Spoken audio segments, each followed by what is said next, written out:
Veteranların prezident təqaüdü artırılacaqmı? Müharibə veteranlarına verilən 80 manat prezident təqaüdünün məbləğinin artırılma ehtimalı ilə bağlı məsələyə aydınlıq gətirilib. Qafqaz İnfo xəbər verir ki, bu barədə Əmək və Əhalinin Sosial Müdafiəsi Nazirinin müavini Rəşad Mustafayev jurnalistlərə açıqlamasında deyib. O bildirib ki, veteranlar əmək qabiliyyətli insanlardır. Nazirlik onların daha dayanıqlı təminatı üçün çalışır.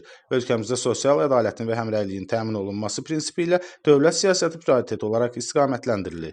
Burada müharibə veteranlarına sosial dəstək tədbirləri mütləq əhatə olunur. Müharibə veteranlarına aylıq təqaüd verilir. Bu aylıq təqaüd kommunal, nəqliyyat və digər gündəlik xidmətlərə istinad olunub. Dövlət sosial təminat tədbirlərini əsasən əmək qabiliyyəti məhdud olan şəxslərə tətbiq edir. Bunlar əlilliyi olan şəxslər, pensiya yaşına çatmış şəxslər, az təminatlı ailələr, çoxuşaqlı analar, hərbi qulluqçuların övladlarıdır. Yanaşma sosial ədalət prinsipinə əsaslanır.